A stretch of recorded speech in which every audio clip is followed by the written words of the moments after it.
too. Knows about the grind. Yeah, bubble grind. Now we have a guy that could probably get in there if you... It's game day. The Edmonton Oilers hit the road once again.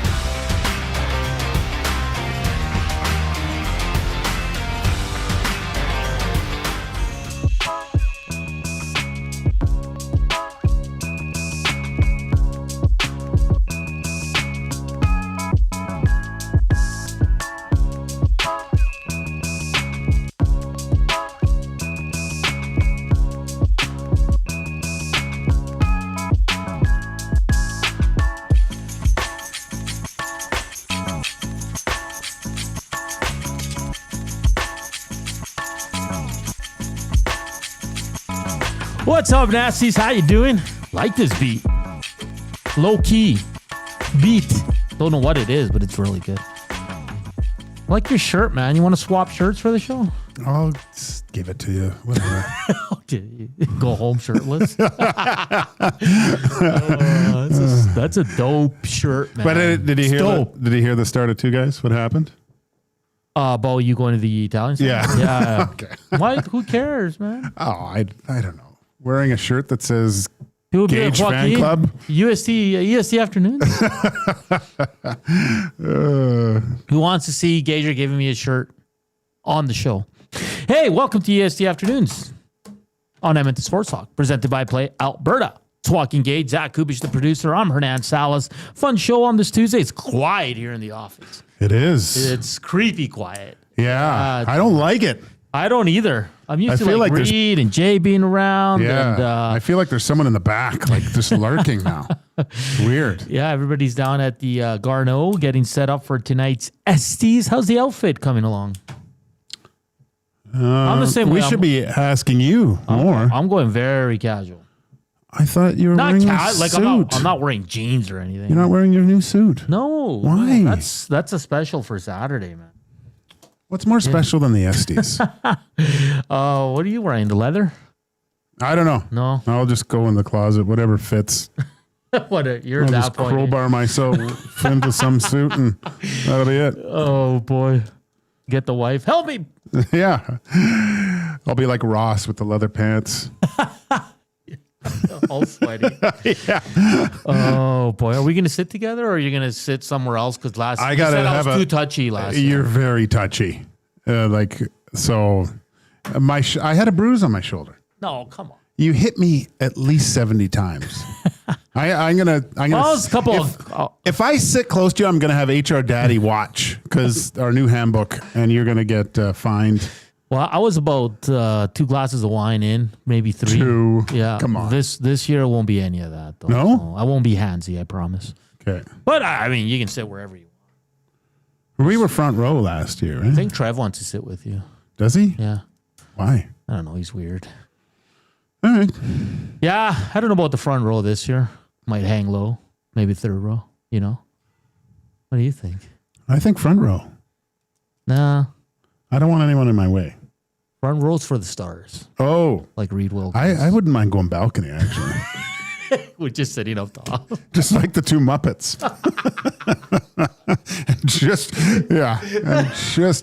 Rip everyone, roast everyone walking up there. I really hope you win for your 4 Nations. That was really? awesome. That was awesome. That was awesome because I think only Zach knew because he had to prepare the music, but I didn't know what you were going to do for Red Light District. And you came out of nowhere with that. That was just outstanding. Thanks, man. Yeah.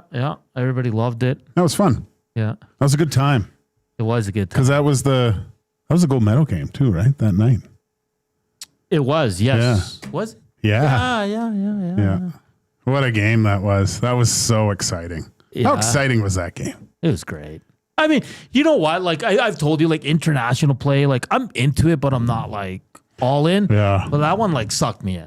The final. And then McDavid scores, an Edmonton Oiler. Yeah. To like bring it all back. The things I took from that was it was weird that I felt this way. Yeah. But in Montreal's so great, man. Like a Team Canada of hockey event in Montreal, it's just where it should be, in my opinion.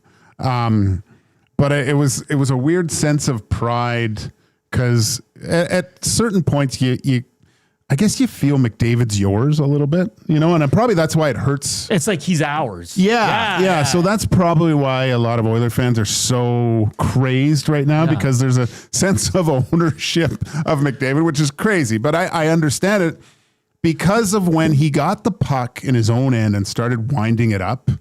And not everyone gets to see this on a regular basis. And you could feel it through the TV, the sense of excitement from the Montreal Canadiens fans seeing McDavid wind it up like that. Because there's only one guy. There's maybe McKinnon and him that do that at that speed where something's going to happen here. And I was like, yep, that's our boy. Yeah, Max Bazuzu says, an Edmonton Oiler for now.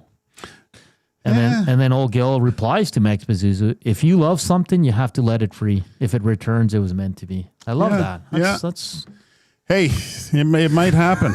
It might. So these damn guys, man, just sign the damn contract. Gee, hey, I think it's our golf tournament today, and then tomorrow testing and medicals, all that fun stuff. So we'll probably have a lot of interviews to play on the shows. Thursday they hit the ice. Sunday they're in action. So it's going to be fun. Lots to get to.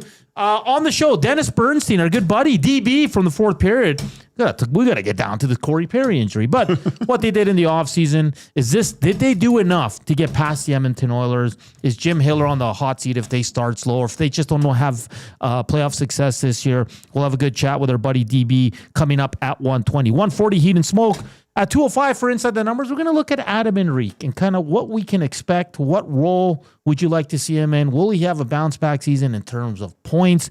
Could he be a healthy scratch at certain points this season? So we're going to have a good conversation on that. And then our good buddy, Tim Hauraney, F1 IndyCar Insider. We got to get him early in the week because once we get closer to the race, he gets really busy. He'll join us at 2:20 for the Need for Speed segment for Rad Torque Raceway. So lots to get to, of course. We'll be talking SCs throughout the show and whatever you guys want to talk about. Elks return to practice as well. I'm very intrigued by that injury report. They did sign two guys today. American linebacker Xander Mueller and American defensive lineman Gavin Mayer. They've also released defensive lineman Eli Mostart. So some news there for the Elks. Also, Tyrell Ford has made the honor roll for Week 15. He was exceptional. Just some quick news. Arbuckle to miss the next 2-3 games. Jared Dagey to start. Zach Collaros, Andrew Brown at practice in uniform, both throwing. Collaros a little more laid back, but both guys are trending in the right direction. We were talking about it. The NFL is not always exciting. And yesterday, those two games were wonk, wonk, wonk. If it wasn't for Baker Mayfield. Yeah. Well, seriously, it's boring. Sorry. I told you guys because I was doing stuff and I wasn't watching, but I saw the text. This is a snooze fest, essentially. And so I turned it on with probably 7 minutes left. Yeah. And it was awesome. Yeah. I go, what are these guys talking about? This is one of the best games so far, but it was the last minute and Mayfield wins it on a last second touchdown. And I asked you guys this with Tommy too. Is there too many teams in the NFL? Because again, what I did last red light district, kind of one of the things I was looking at in the NFL, what they're worried about is the talent gap. Yeah. In the NFL, where there's the hierarchy of good teams, but there's such a distance between the low teams. And one of the reasons why on a regular nightly basis in the Canadian Football League that it's fun to watch is there's parity. Even though a team is in the basement, possibly, they're giving the top teams a run for their money, which you just don't see in the NFL. So CFL doesn't I think it would be great, and Dusty and Eric have talked about it so much with fantasy. But let's face it, the only reason you're watching those two games last night in the NFL is because you have fantasy picks and you're looking to see what they do. Oh, you bet on the props. Seriously. Yeah. That quarterback in Houston, there's questions coming up. I saw a lot on Twitter saying, what's going on with this guy? He was missing some wide open receivers. Man. Yeah, throwing behind. It was bad. It was really bad. And like I said, Baker is the least exciting because he scrambles, he chirps, he makes unreal plays. And the second game, I don't think I'll watch the Raiders ever again until they're good because that was awful. They pumped that up so well between Carroll and Harbaugh and stuff, and it's just not all NFL games are great, and that one wasn't even good. The 2 games yesterday. So you make a good point though, but everybody's watching and they get the numbers because of fantasy and sports betting. Mm-hmm. Good on them, because we were talking about it before. Like their presentations, their pregame, their halftime, they're top next notch. Level. Yeah, another level, just another level. So and hey, some NHL news. This is fascinating to me. New York Rangers named JT Miller their captain. A guy that in Vancouver was, had a bad rep, I guess, for picking on Elias Pettersson, something like that. They had a disconnect. But now he's the captain of the New York Rangers. Like, there's a reason for that, right? Like, listen, we know he's a hell of a player. We know he can be a D-word, right? Like, there's been ex-players that have played with him saying, we have to tell this guy sometimes to simmer down on certain players. But it's just fascinating to me that JT Miller now is the captain. Well, who's going to be your captain? Well, look at their lineup. You got Fox. Maybe, right? Still have Panarin, Mika. Yeah, but are they the rah? Not everybody. Are they true?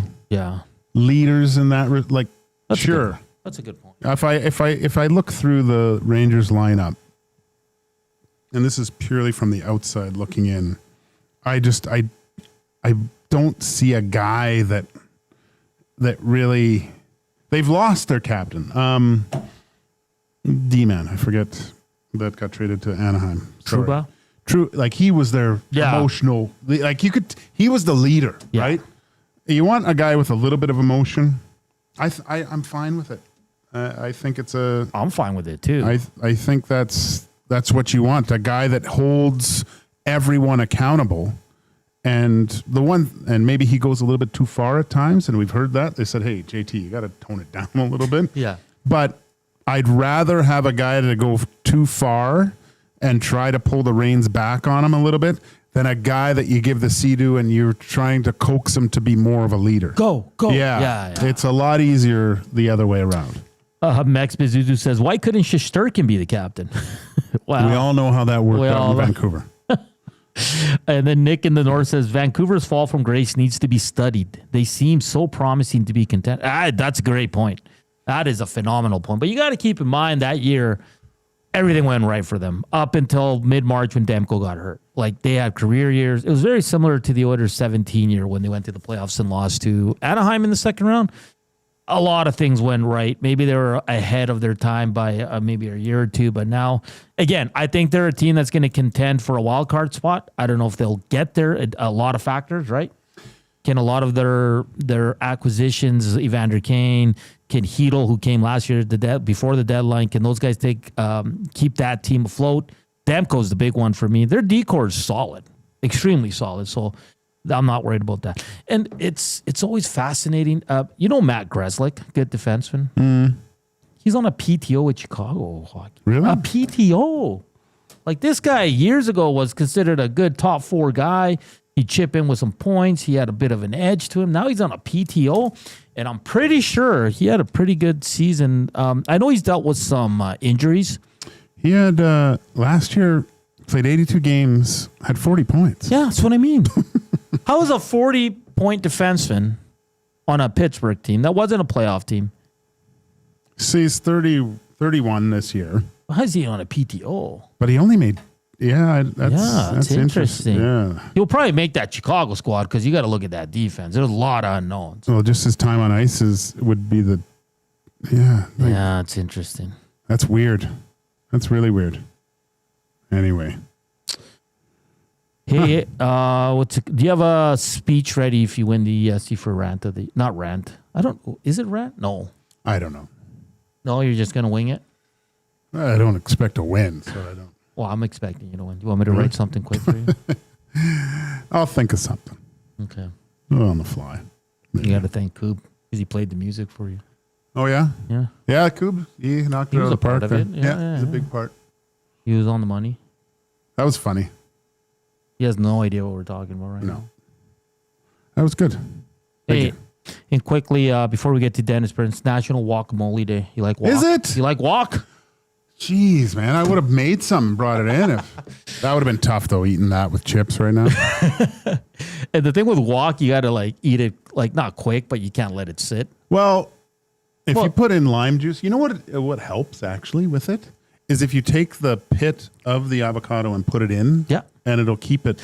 Yeah. Yeah. Or just squeeze some lemon, and I always squeeze lemon or lime in there. Yeah. But it keeps it a little bit longer. So too. say like you cut one in half, you only want to use one half. You keep the pit in the one, and it kind of maintains it if you take it out and save it. Who does that?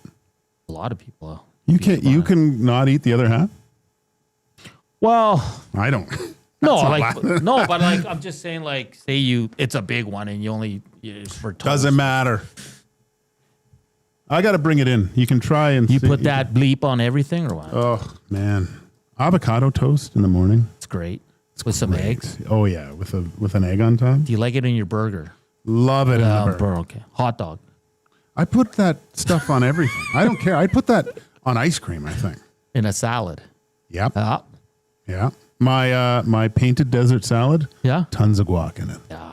With there's something about guac in a salad though. There's a different element to it. Do you mush it when you eat avocado toast? I still or do you slice it? No. I'll slice it but usually I mush it. Yeah. But I don't have it completely. Sometimes I'll go completely creamy. Yeah. But I do like a little texture, have some chunks in it.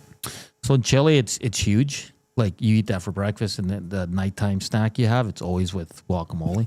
Yeah. And so what they do there is they mush it, a little bit of olive oil and salt. Yeah.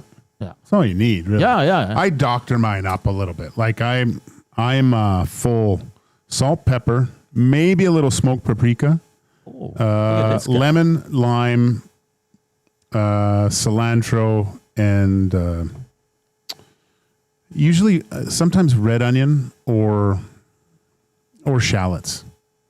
Shallots are good. That will knock your socks off. Should bring some in one day. Well, yeah, it's just the only place I can really buy them that are good is Costco. That's a good point because like we've bought some at like they're rubber. I could put them on my tires. Yeah, thank you. They're weird, man. Okay, you got to go to Costco. It takes they have fresh ones in there. Takes about 3 days to ripen. I usually throw a couple bananas on top of it to speed up the process. Yeah. And then they are perfect. But then you got like 8 avocados that you have to eat. It doesn't matter because my wife, if I have it made, I'll have it in a big bowl. I can hear how excited she is when she sees that I've made it in there. Yeah. And then we'll sit down with a big bag of chips and watch a show. Rip Van Winkle says, do you do avocado with sugar? Ooh, no. Never put sugar in. No, that's interesting. Tell me more. Usually I just put my finger in there if I want a little sweet. Filipinos have avocado with milk and ice for dessert, topped with condensed milk from Ex-Pazuzu. Yeah, avocado with ice cream, right? Oh, I've had that. Interesting. Very interesting. Are you team guac? Avocado, I guess. Same thing to me. Man. If you're team guac, ride with guac. Yeah, let's go. Hey, we got to get to DB, Dennis Bernstein from the fourth period. He's coming up next here on EST Afternoons, of course, presented by, not EST Afternoons, Edmonton Sports Talks presented by Play Alberta. You want to get in on the codes and sprinkle a little money on the NFL and some NHL action that will be starting soon. All you got to do is deposit $50 to get a $50 free bet. The promo codes are EST Sports, YEG50. Like, we slammed that thumbs up. We got 72 yesterday, which I'll take as a win. That's for good. ST days. Let's go to 75 today. Let's get to 100. Why not? 100. Oh, yeah. We'll take 75 as well. And, of course, the afternoon inbox, like always, presented by the River Cree Resort and Casino. Check out their kitchen restaurant. Sundays and Mondays, it's 50% off the entire menu, and it runs from 5 p.m. until close. That's the River Cree inbox, 780-218-9999. Up next, we head to L.A. to talk some Kings. We're back here on EST Afternoons after the break.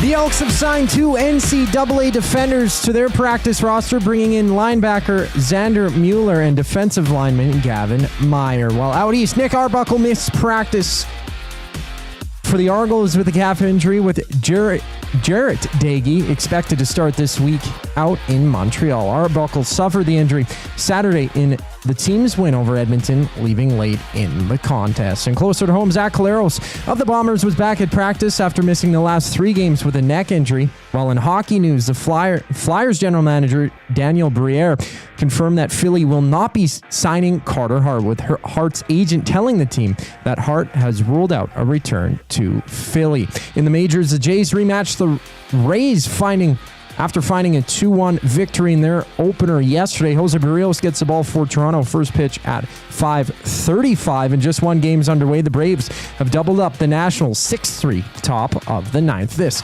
sports update is brought to you by Windsor Plywood Leduc, locally owned and operated since 1993. They're more than just plywood. They offer everything from doors and flooring to decking, fencing, and custom millwork. Windsor Plywood Leduc. They're the experts you need to know. Dennis Bernstein from the 4th period is our guest on the other side of the break. I'm Zachary Kubish, and you're up to date.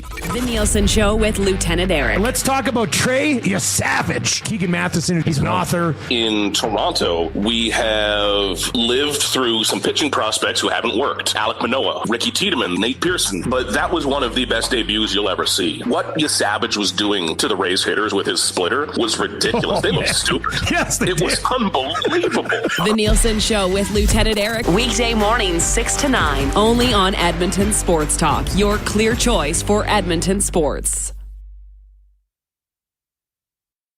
Since 1952, William Huff has been the heartbeat of Edmonton's advertising world. From humble beginnings to a citywide powerhouse, we've been the go-to for signage from print to design and installation. Partnering with Edmonton's top sports franchises and major events, we've helped shape the city's global reputation. Our secret? Unmatched customer service, decades of experience, and a passion for excellence we call the William Huff Advantage. Visit us online at williamhuff.com.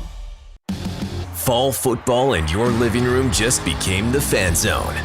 Before you move in the giant screen, make space to cheer on your favorite team with Sentinel Storage.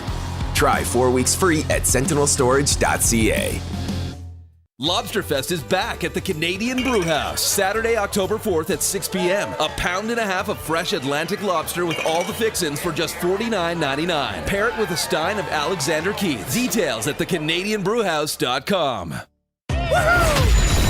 The leaves are turning, and just like golf season, time is running out to get in on Play Alberta's biggest offer ever. For a limited time only, new players can get up to a $1,000 casino bonus when they sign up. There's never been a better time to join the fun. Visit playalberta.ca today to get started with casino, sports, and lottery all in one app. Must be 18 plus to play. Remember, if you gamble, please use your game sense.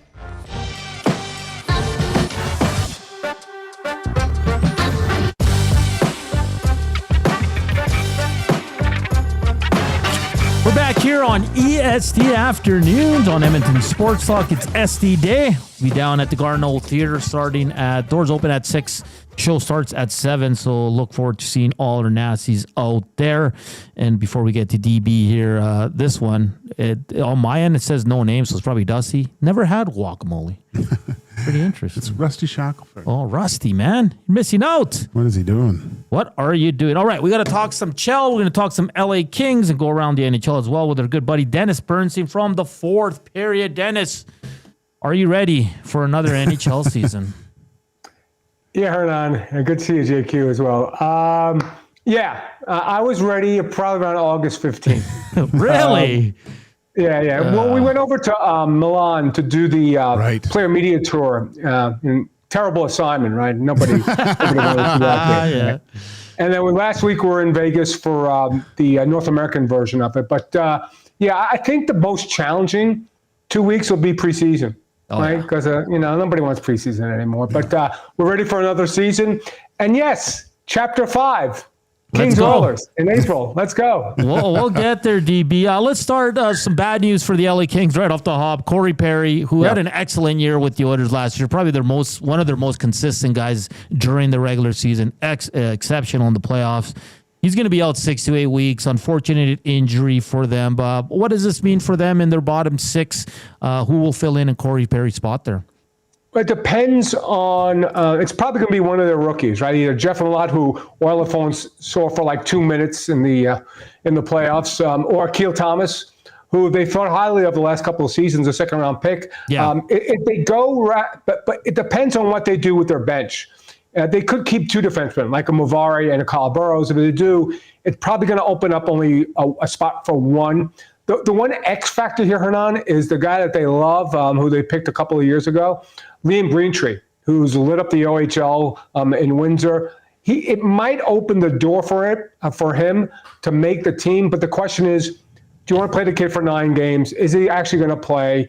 And with respect to Corey's injury, he's probably going to miss about 20 games, about a quarter of the season. So he'll be back probably by, they say 6 to 8 weeks. I'm a little hesitant on those timeframes. Maybe American Thanksgiving. So, and let's be real, they got Corey for the playoffs. They got him for game 83, right? So whatever, if he plays 60 games, whatever, as long as he comes back healed and healthy, he's certainly going to help that fourth line. Dennis, Ken Holland's made some moves over the summer. In your mind, where do the Kings still need to focus on this year to get over that hump against what we'll see first round of the playoffs when the Kings meet the Oilers again? Well, hold on. Joaquin, here's the thing about the moves that Kenny Holland made. And he said it to us in the press conference. Like, he didn't want to break up the core of a 105-point team. Right. So he wanted to improve this team on the margins.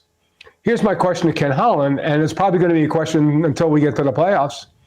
You're improving the team on the margins, and it hasn't won a playoff round since you won the Cup in 2014. Let me do my math. That's 11 years. So do you really need to improve this team on the margins, or did you need to make a move for an impact player? Mm-hmm. That's the question, right? Will these moves help them in the playoffs? Yeah, because as I mentioned off the top, Joaquin, you can't play Jacob Mavari 2 minutes and 30 seconds. You can't scratch Jordan Spence, who was scratched in game 3, and now he's moved on. Right? You can't play, Jeff Malott 2 minutes. Right? The team, look, I get it. Like, they got some bad breaks, some questionable coaching moves in 3 and 4. But when you got to game 5, people forget that was a 2-1 game, except it really wasn't a 2-1 game. Right? I think the Oilers actually are like 42-15. The team had nothing left in the tank. They put up a good fight in game 6. So the moves they made is because Jim Hiller didn't trust the depth that he had on the team last season.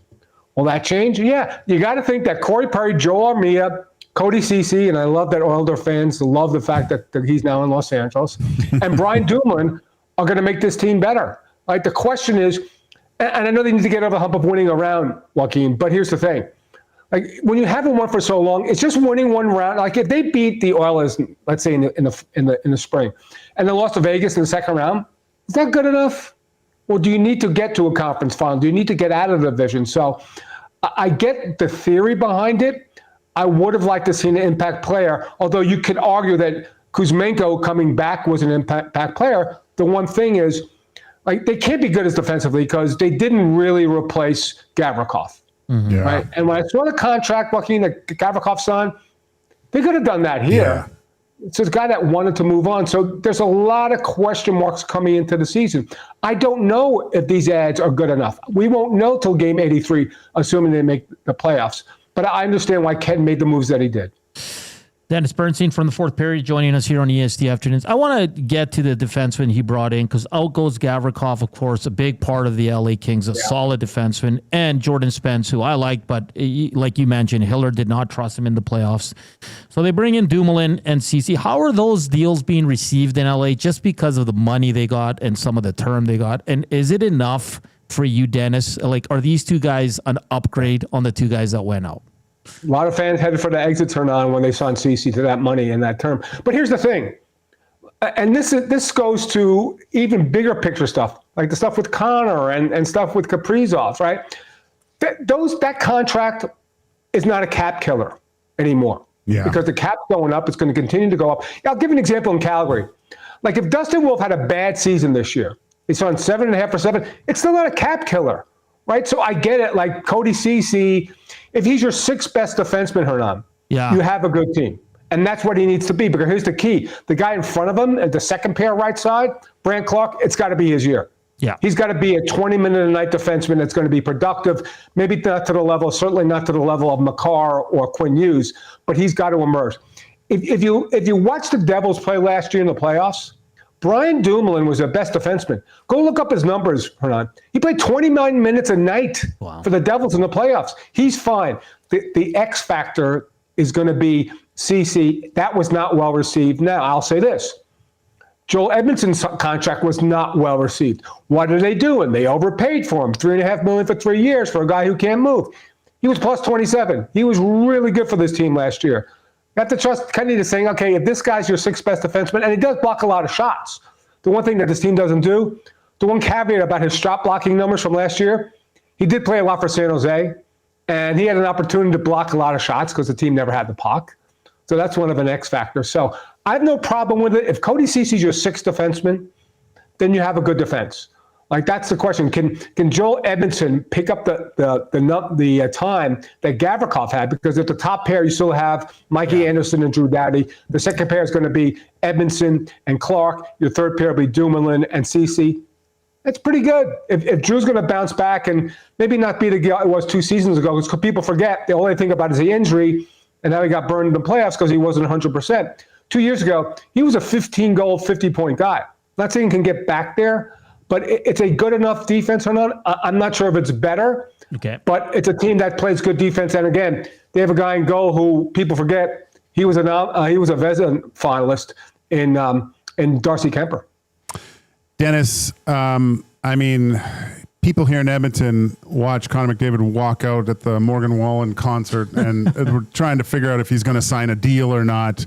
What's the story with Adrian Kempe right now? Where does Ken Holland go from there here? Is this just a case where he doesn't get anything done, do they look to move him? He's an Oilers killer. They would love to have a player like him in Edmonton, but I mean, this is shaping up to be one of the biggest off seasons for unrestricted free agents ever. Some of these guys like Kaprizov, McDavid, Kempe get to July 1st. It could be absolutely bonkers.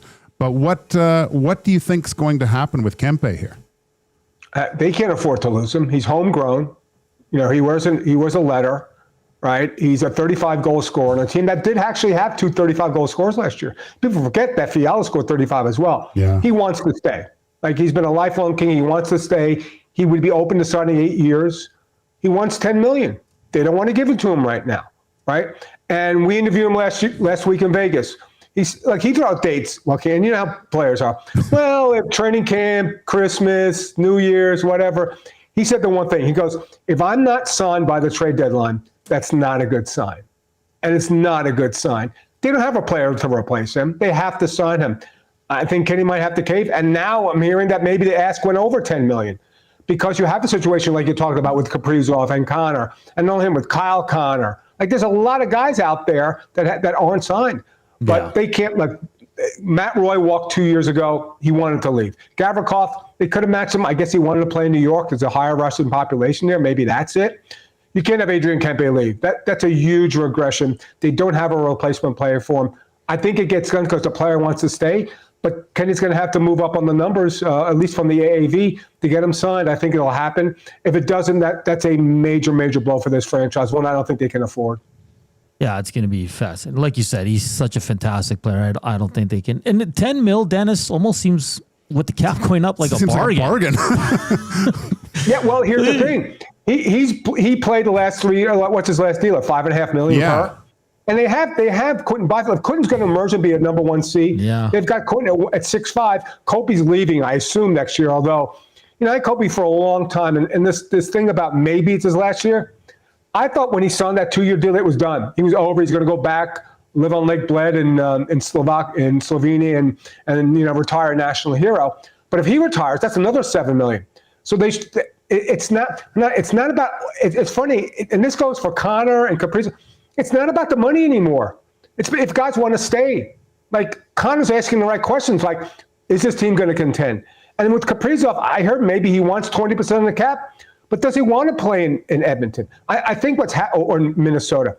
I think what's happening here is players are taking more of a hand in the front office. Like, we all know Connor's an assistant GM for Edmonton, right? Like, you can't tell me that they didn't clear Corey Perry and Evander Kane coming to Edmonton without talking to Connor. I think players are taking more of a view of, okay, the money's going to be there, right? It's not a flat cap. The cap's going to continue to go up. I'm going to get my bag, right? Now it's, do I want to play somewhere for 8 years? Like, do I want to win? Can this organization win? And I'll compliment the other guy, number 29, committed to this team for 9 more years. He signed, he said, I don't care about the Edmonton Winners. And people have, my fiancee's an actress and she might live in LA, but I don't want to live and play in LA. So I think what's happening here is that a lot of players are saying, okay, where's my destiny? Because I know I'm going to get my money. Yeah, that's a good point. It's a great point. You know what's interesting, Dennis? We're starting to break down all the teams in the Pacific, and I think here in Edmonton, we're being honest. We think the team's not as good as the one that finished the finals. They got some question marks up front. We look at Vegas, no Petro. There's a lot, and then Vancouver and Calgary are a toss-up. For the LA Kings and their head coach, Jim Hiller, how hot is that seat for him? Is it a slow start and he might be in trouble? Is it, if he doesn't get out of the first round, they'll move on? Like, what are you hearing? How are you feeling Jim Hiller is approaching this season, and is the seat hot for him? I've done 2 interviews this week, yesterday and today. That question was asked both times. I think what makes it hotter is the fact that Pete DeBoer's out there. And Pete DeBoer's a great coach, even though he can't get to a cup final. He's 9-0 in Game 7s. Here's the thing. I think 7 of their first 8 for the Kings are against playoff teams. 14 of 21 are on the road. Oh, it's a difficult start. Yeah. Okay. If they go 7-14 out of the box, and Ken Holland says this team is there, doesn't need to prove on the margins, what do? You change the coach, right? Do I think it's imminent? No. Because I know that at the press conference, Luc Robitaille said when Kenny took the job, he says, we have guys under contract, like Jim Hiller, like Nelson Emerson, like the entire staff. Because if you want to come in and be the manager, you're going to have to run with this crew. Now, maybe Luke changes his mind if 20 games out of the box, they're under 500 or whatever. I think there's some heat. I don't think the expectations are high as they are in Edmonton or in Florida, because the reverse might work for them, Hernan. Yeah. It's not like they went to the Cup final. Yeah. And now they started slow. This team hasn't won a playoff round in 11 years. So maybe that's a thing. But the way it ended last year, I'll say this about Jim Hiller. And people, especially in Edmonton, know about my interaction in the playoffs and Jim Hiller after those losses in Edmonton.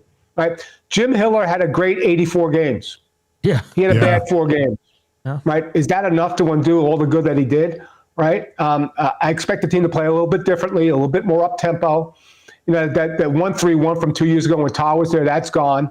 But yeah, they have to start quickly because it's a competitive division, a competitive conference, and you want to make the playoffs. So I think the fact that DeBoer's sitting out there and the way it ended for the Kings last year, yeah, it's a possibility. I don't think anything's imminent though, but I would start quickly if I'm Jim Hiller and the Kings. Dennis, real quickly, right now, and this could change obviously, and I don't know if you do predictions, but how do you see the Pacific Division at the end of the season lining up in 1, 2, and 3? I think it's the same, Joaquin, because it took like Edmonton here's the thing. Howard and Savoy, a lot of the season has to do with those guys that are going to play top 6. But yes, Jack Eichel might win the Hart because of the presence of Marner, because he's going to go over 100 points. But you're right, no Petro. They traded Hague. I really liked Hague. No Nick Waugh. So they're defensively not going to be as good. And the Kings, they're about the same, right? Yeah. I mean, so I think it could finish 1, 2, 3 again.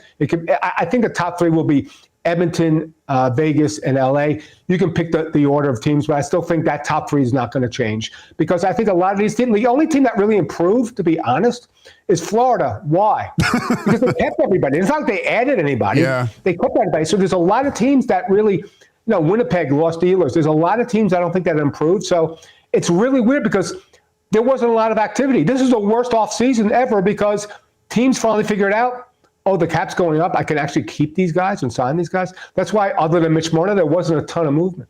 Yeah. And Dennis, one last one for you. I mean, ageless wonder there, Anze Kopitar, a fantastic career. He just keeps producing. 38 years old. I've seen a lot of LA media have sat down and talked with him. He's undecided on his future, but do you anticipate this being his last year? I do, and I think him and his family want to go back. And here's the thing, Hernan, it's not like Ginla. He's not chasing a cup. Yeah. He's not chasing a Falke. Yeah. He's not chasing a Lady Bing. Like, he's not going to win the MVP. I don't know what the point is. The only thing that might keep him here for one more season is if they have a deep run.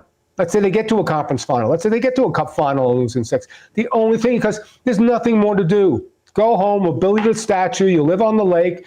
There's nothing more to do, Hernan. So I don't get the point unless this team does make strides in the postseason and maybe one more ride. But again, he's not chasing a legacy. So my expectation is, and I know him very, very well, I think this is his last season. Wow. That'd be a great career. Yeah, he's been unreal. One of my favorite players over the last Hey, the best, you could argue the best LA King ever. Yeah, you could. I was just thinking the same thing. We did all summer Mount Rushmores of teams. Sure. And, of course, Kopitar was easy when we got to the King. Yeah, Dennis, great stuff. We're really looking forward to it. Everything kicks off tomorrow with physicals and testing, and all the teams will be on the ice Thursday with preseason action on the weekend. Enjoy the start of the training camp preseason, and then I'm sure we'll have you on in the regular season, my friend. Sure. So it's great to be on EST, and I'll see you in April for round 5. Drinks on Tom. All right, that's Dennis Bernstein from the fourth period. That's a great conversation. Love having him on. And I'd be sad if Anze Kopitar. It would be, man. But he's right. There's nothing left for him to do. I know. He's done it all. I like that. I like the fact that he doesn't have to go chase a cup. No. I hate when the greats have to, because he's a Hall of Famer, I think. Oh, 100%. He's a lock. Dennis made an interesting point, too, because I was actually thinking the same thing, and we had him on Mount Rushmore, right? Is he the best LA Kings player ever? He might.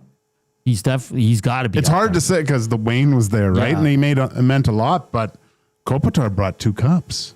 He did. And Kopitar is one of those players, even at 38, like, every year he's been one of their top players. Like, he's not falling off, right? He can still play. The thing is, if he goes home like this, goes home with the family, Sylvania is unbelievable. Yeah. Like, it's crazy. I bet you he plays another year just at home on his club team and does what Yager does, right? And every arena is sold out watching him play. Yeah. Good friend of McLaren team principal. Oh, yeah, Zach Brown. Yeah. I call him Zach like I know him.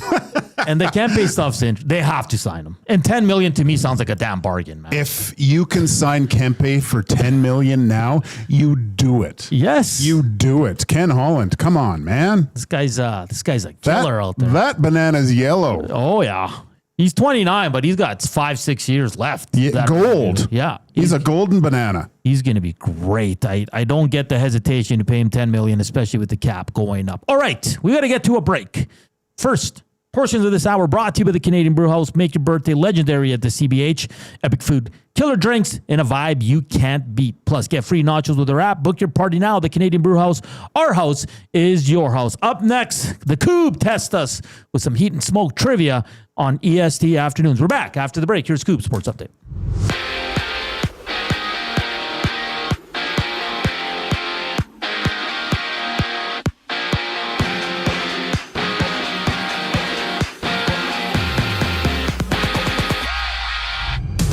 Two new players have been added to the Elks practice roster, having defensive lineman Gavin Meyer and linebacker Xander Mueller signing with the Double E. Both players have multiple years of NCAA Division I experience, with the Elks making another move, releasing Eli Mostert. For the Argos, Nick Arbuckle is questionable this week against the Alouettes after he missed practice today with a calf injury that forced him to leave Saturday's game against the Elks.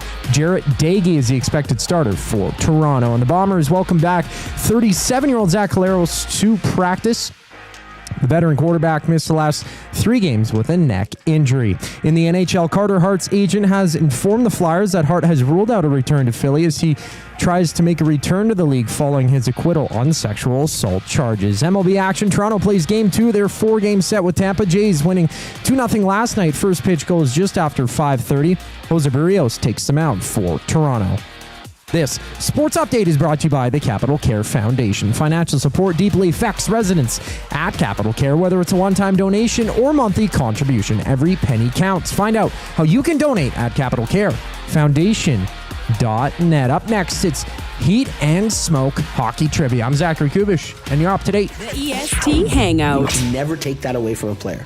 When you get the ring, it's something that's name's on the cup. That's something that is immortal, right? And that's one of the wonderful things about the cup. And, you know, and I do take digs. I know there's going to be American readers, and I do talk about the things in hockey that I love, which is that the names do go in the cup, and that all the other trophies in the 3 other major sports are freaking The EST Hangout, presented by Sentinel Storage. Weekday mornings 9 to 11, only on Edmonton Sports Talk, your clear choice for Edmonton sports. When gambling, set a budget before you play. Stay informed and visit GameSenseAB.ca to learn how. Remember, if you gamble, use your game sense. Weiss Johnson, whoa. Hi, Dennis from Weiss Johnson here, and we're excited to be partnering up with the Nielsen Show and have a special deal exclusive for Nielsen Show listeners. Get 10% off any new Trane furnace, air conditioner, or heat pump installation from now until the end of October. Bundle a furnace with an AC or heat pump and get 25% off the package price. Get your home comfort now for all seasons with Weiss Johnson and Trane. Trane, it's hard to stop a train. Visit WJSportsTalk.com. Your home for live music and great performances is the River Cree Resort and Casino. Just wasting gas. Whoa, blurring them dotted lines, killing. Don't miss 3-time CCMA Performer of the Year, Dallas Smith, Unplugged, November 1st at the River Cree Resort and Casino.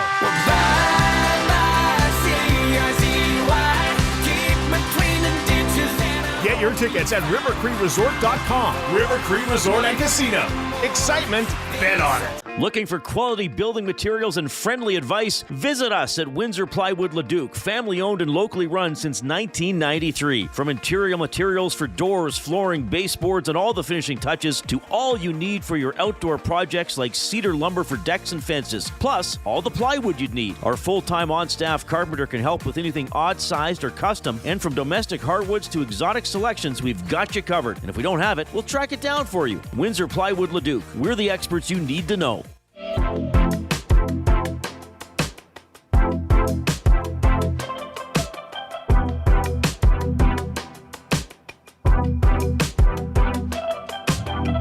We're back here on EST Afternoons. Thank you for tuning in and watching us. If you're watching, slam that thumbs up. If you're listening to us on iHeart or TuneIn radio apps, EdmontonSports.com, just slide on over. Give us a view. Give us a good old thumbs up there. And like always, if you missed any part of the show and want to listen to Dennis Bernstein, maybe when you're going for a walk today or workout, Apple, Spotify, Google Play, wherever you get your podcasts, search up EST Afternoons and just give it a follow. And then you'll get our content just at the top of your feed. And we would appreciate that. Of course, Reed Wilkins, Jay Milne coming up at 3. They'll be live from the Garneau as we get ready for the 2nd annual Estes Award Show. My guy here is ready to be a big winner as well. Coob's got his suit waiting in the lobby here. He's going to change and head on over after the shows. Like Superman. And we hope to see you all there as well. Quickly, before we get to Heat and Smoke, Drew Doughty on Team Canada for the Olympics. There's a good debate. Of course. He's a horse, man. Dude, the guy is so good. And I know he's lost a step and stuff, but I just think him, Marchand, they're such good guys to have in the room. Yeah. There's some levity there. And Drew Doughty, for a guy that didn't play all year and then jumped in there and you could see him. He looked off. And then the next game, he's looking guys off, holding the puck, toe dragging and hitting Connor like far blue with a saucer pass. You have to have him on the team, as far as I'm concerned. Yeah, because Smitty the Welder says he couldn't keep up at the Four Nations. I don't think that's fair. He couldn't keep up the first game. And then he got up to speed. Look, sometimes out of the corner, yeah, you could see it, right? But that was his first game. His ability to move the puck, yeah, he's still one of the best elite defensemen in moving the puck in the league. And against the Oilers, I mean, I thought he battles, man. And listen, I know there's up and coming defensemen that could push him out, but I'd still have him there, even if he's your 7th. I don't care. Yeah. All right. Because I think he would find a way to become one of your top defensemen. What he has is this, man. He's a smart player. Oh, God. I'm a big Doughty guy, so maybe I'm a little biased. Nick in the North Holland looking to make banana bread with the bruised bananas he signed. All right. Let's keep the conversation going. Should Doughty be on the Olympic team? A little early for that, but it's a fun conversation. Who would replace him? I mean, I still think I'd take him over Sanheim. That's for sure. Smitty, well, he played one good game. Yeah. That's all it took. That's all it took, buddy. They only played 4, right? Yeah. And they won. All right, let's get to Heat and Smoke with our guy, Coob. What do you got for us today, young man? Okay, somebody stop me. Forgot about the intro. Let's go. I found it again. Okay. For those who are new to Heat and Smoke, okay, I had to make 10 rules for Gager to please him so he wouldn't get mad at me and throw banana peels at me or whatever he does. Maybe some guacamole or whatever leftover avocado pits that he had making the guac. He goes crazy for that. But, of course, it's a head-to-head here between the Smoker and the Latino Heat. Hernan Salas, Joaquin, Gage. And there's 6 questions, so it's going to be even. Each person kind of has 3 questions to make it even. And each time a question is asked, it'll be rotated whoever has the first crack at it. Only 20 seconds to answer the question, and if you don't answer it or you get it wrong, it will defer to the other person for a steal. If you guys both get it right, you both suck. Not going to get anything. So today we have a couple player profiles and some Oil Kings based trivia as well. They're almost getting their season undergoing here. So the first question here that I have, and since we've formatted the system again with new rules, Gager has gone 2-0, and I believe Hernan had the first crack at the question last time around. So Gager, you're going to have the first time to answer here once I ask you question number 1. The first question is, who was the last Oil Kings player to record 100 points in a season? 100 points. Now, before you answer, there's been 3 players all time. This is using quanthockey.com in their database. There's only been 3 players all time to score 100 points in a single season wearing an Oil Kings uniform. Jake Neighbors? Jake Neighbors is incorrect. There's one when they first came in. What was his name? St. Croix? Now, St. Croix did score 100 points, but he's not the most recent player. Oh, is that the question? Yes. Come on. Come on, Hernan. I know it. Go ahead. Now, I guess I'll give you guys a hint on this one. Okay. He is a drafted player. Yeah. And his career is still active. He has seen a few NHL games. I know who it is. But not under 30 NHL games under his belt. He's still in an NHL system. I know you know, Hernan. I don't know. I pass. I won't pass. Hernan? Trey Fix-Wolansky. Yes. Yeah, that's it. TFW. The Edmonton boy himself. Let's go. He was drafted 7th round, 204th overall, 2018 by the Blue Jackets. He played with the Monsters last season, 60 points in 65 AHL games. But in the season that he had 100 points with the Oil Kings, that was in 2018-19. He played 65 games, 37 goals, 65 assists. Pretty damn good. Also, Ray Neufeld, back in 78-79, had a 102-point season. But I'm not sure many people know about Ray Neufeld and the legend of him. All right. Safe to say that I don't. So it's 1-0 Hernan here. Let me jot it down just so I don't mess up again. I usually do, but let's see here. My pen will work. It's great radio, boys. There we go. Hey, 1-0. Okay. Hernan. And Hernan, you'll get the first quack. Quack. We're flying out here. We don't let it fly, okay? Who is the most recent Oil King to score 40-plus goals in a single season? Dylan Gunther. Yes. How many of those games do you go to? I'm an Oil King guy. Good one, man. Good one, yeah. Guy Flaming's probably so proud of me. Yeah, he is. Well, there's been 5 players all time for the Oil Kings. Curtis Lazar is one of them. He had 41 goals once. Michael St. Croix had a 45-goal season, but Dylan Gunther in 2021, 22 and 59 games had 45 goals, 91 points. The most by an Oil King was Ray Neufeld in that 78-79 season with 54. So 2-0 Hernan. Let's Entering go. into question 3, Gager. You'll get the crack at it here. Which Oil Kings goalie has the most games played in a single season? Most games played. I'm going to go with Laurent Brossoit. Ooh, I like the guess, but no. I'm going to go with Tristan Jarry. Yes! There we Either one go. of those two. And Gager, he was 2 games short of Laurent Brossoit was 2 games short of what Tristan Jarry had.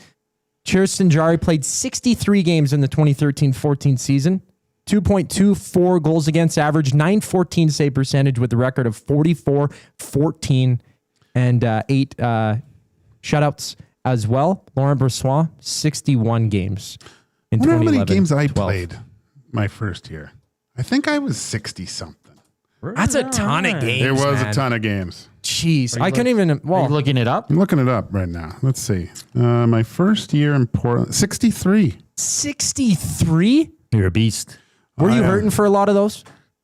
No. Like, how does that go? Like, the rigors of entire My numbers season. don't really reflect a lot of. I got drafted that year with those numbers. Jeez. Ooh, you guys weren't It many. was a different game back then, I guess. It's a different time. There we go. Well, you're wearing your own shirt. Come on. All right. 1 of 1, baby. Let's All right. roll. 3-0 Hernan. This is crazy. All right. Who is the last Oil Kings goalie to have a save percentage of at least .920? This is hyper specific, but there have only been a handful of goaltenders. There's only been 2 You're up. goaltenders. I'm up? No, I just got it right. So I know, but it's, Oh, Yep. No, it always goes back. Sebastian Cossa. Oh my gosh. I was going to say. Yeah. In This 19. is like an anaconda taking down a pig. Well, yeah, it being 4-0. Holy Am I the smokes. pig? I can't believe you just called me a pig. No. Wow. Jake. HR Daddy, where you at? He's yeah. in town too. I got to. Oh, yeah. We'll be seeing him. Seen him in Nasty Nana. He's going to tonight come as up to well. us, all of us, with a report. I need to see you tomorrow. We're going to have a private meeting. But in 1920, Sebastian Cossa played 33 games, .921 save percentage, 2.23 goals against average with 4 shutouts and a record of 21-6. The other goaltender, Outstanding. How's he 9 doing now? He's around.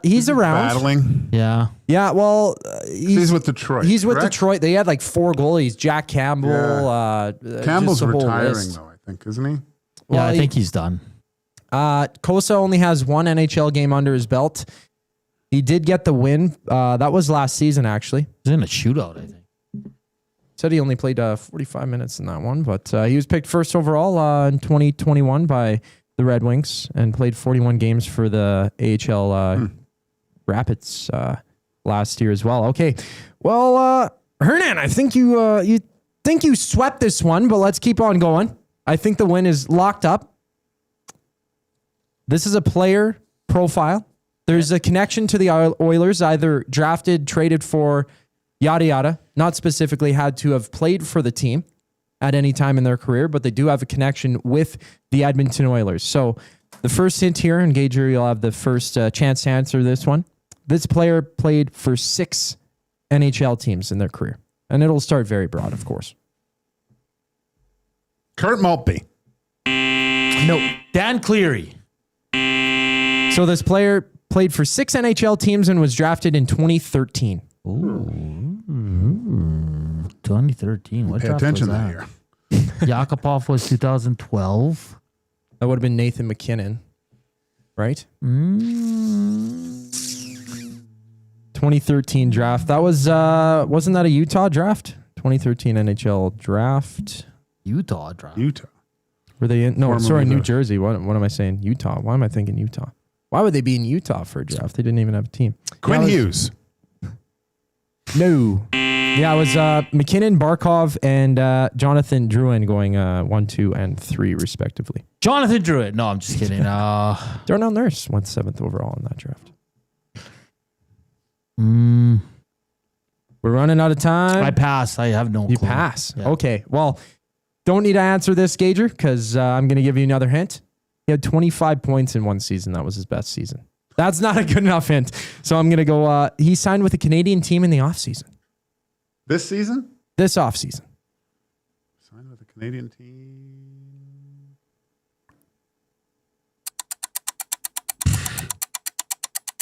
I have no. Oh, Jonathan Taves. Jonathan Taves is not the one, but I mean, it's the first one that comes to mind for sure. Hernan, do you have a guess? Signed with the Canadian team. Calgary didn't sign anyone. Vancouver didn't sign anyone. Winnipeg. It was probably Jonathan Taves. Toronto. Who did they sign? Montreal. Who did they sign? I know that's the only. Ottawa. Who did they sign? All right. Time's almost up here. I think you stumped us here, Coop. Yeah, I have no idea. Well, last hint. Former Oil King. Oh, jeez. Former Oil King. Who goes? It'll be Gager. Gager. Former Oil King? Mm-hmm. Curtis Lazar. Yeah, there we go. Yeah, Curtis Lazar, baby. Inside. Yeah. At least I wasn't skunked. Nope. And he has only played for 6 so far. It will be 7 because he did sign with the Oilers in the offseason, of course. 17th overall in 2013 to the Ottawa Senators. So there we go, boys. Good going, though. Hernan, 4-1. The winner this week and doesn't get shut out once again. All right. There those we are go. Good questions. Good Let's race. go. I like the Old Kings start this week, of course.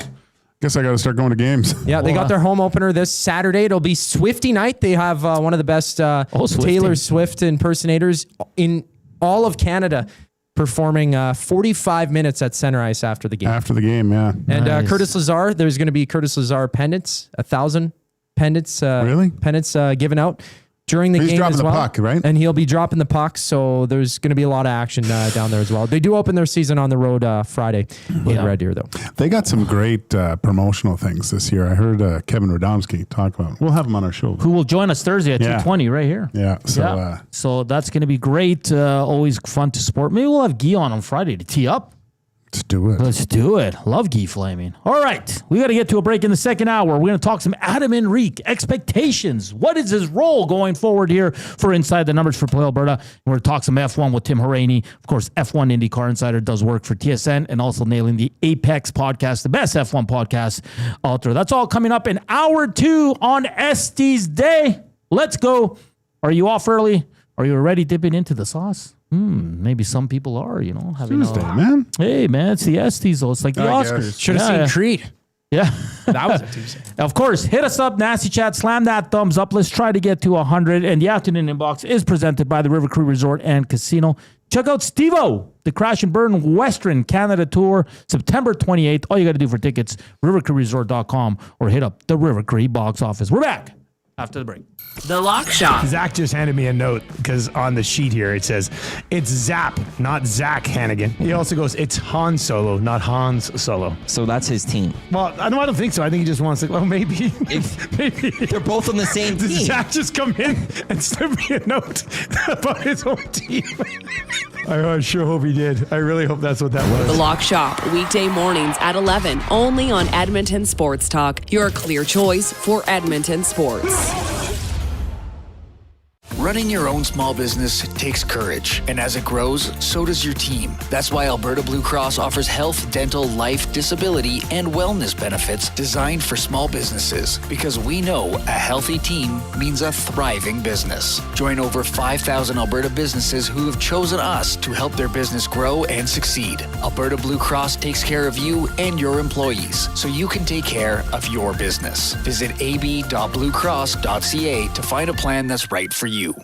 Get ready for pure adrenaline at Buck's Auto Parts Annihilation Night, Saturday, September 13th at Brand Torque Raceway. Witness an action-packed evening filled with crashing, smashing, and jaw-dropping stunts. From heart-pounding collision to cars dropped from towering cranes and a jet car burn. Celebrate an evening of outrageous entertainment at Buck's Auto Parts Annihilation Night, Saturday, September 13th at Brand Torque Raceway. Just west of Highway 2 and Highway 19 at the Edmonton International Airport. Tickets and info online at radraceway.com.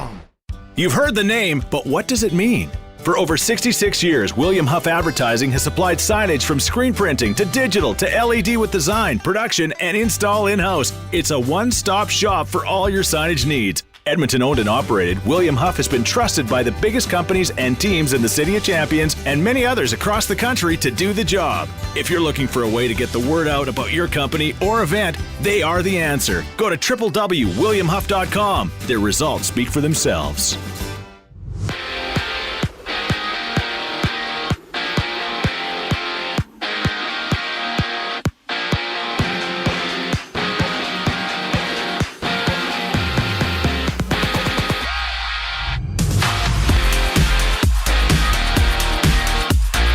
Gavin Meyer and Xander Mueller have both been signed to the Elks practice roster. Mueller, a linebacker, Meyer, defensive lineman, having both players coming from Division I play in the NCAA. Plus, the Double E have released Eli Mostert from the team. In Toronto, Jarrett Daggy is the expected starter for the Argos in Week 16 against the Alouettes, with Nick Arbuckle missing practice today with a calf injury he sustained Saturday against the Elks. And from Winnipeg, Zach Caleros returned to the Bombers practice after missing 3 straight games with a head injury. And according to Ian Rappaport of the NFL Network, the Vikings are signing Desmond Ridder to their 53-man roster. MLB action, Toronto plays Game 2 of their 4-game set with Tampa. Jays winning 2-0 last night with first pitch just after 5:30. Jose Barrios takes the mound for the Jays. I'm Zachary Kubish. That was your sports update. Hour 2 of EST Afternoon starts right now.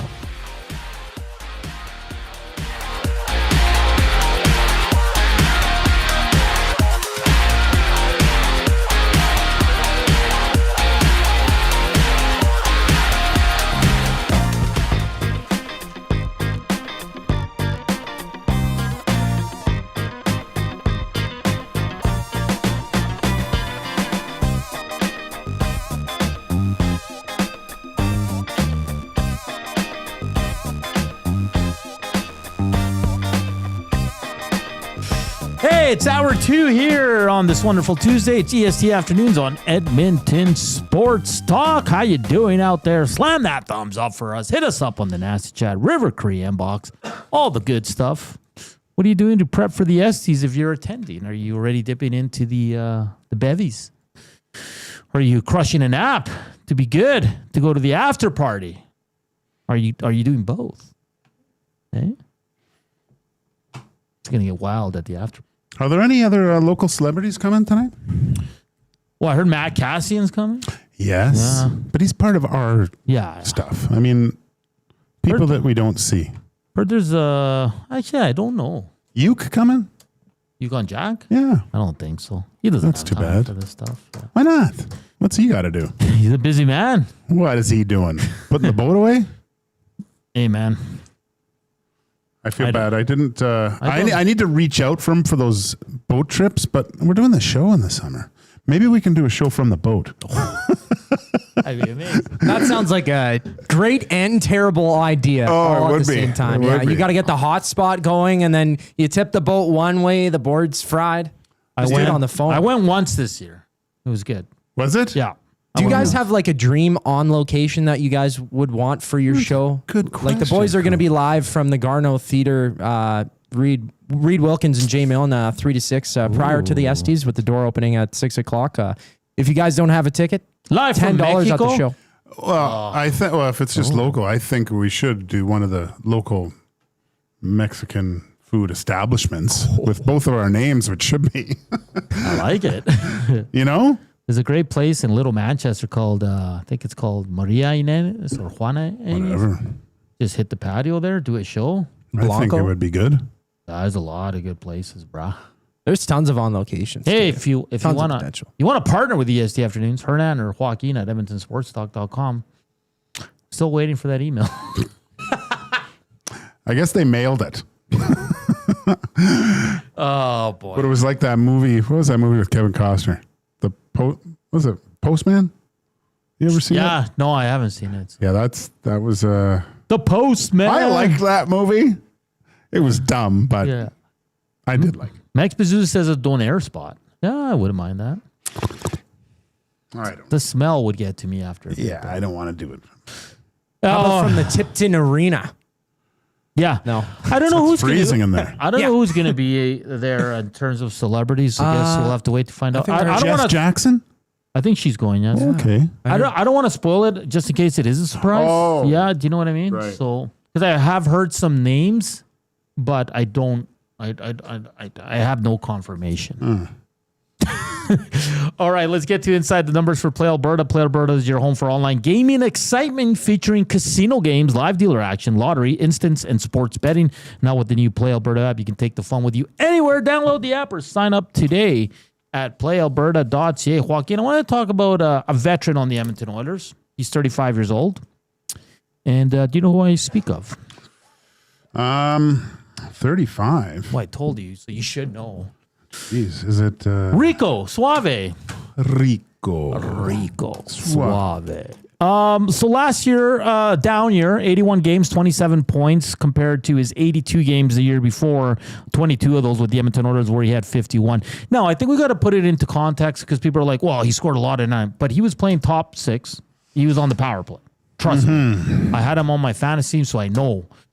He comes over to the Oilers. A good, he was good in the playoffs. He was good in from March on whenever the Oilers acquired him. But last year, I thought he took a step back. Now, a few questions for you.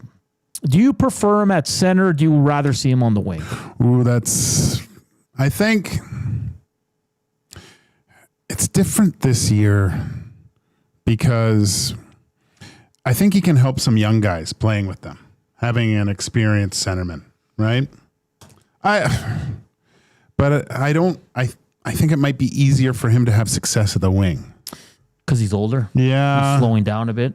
He didn't look fast last year.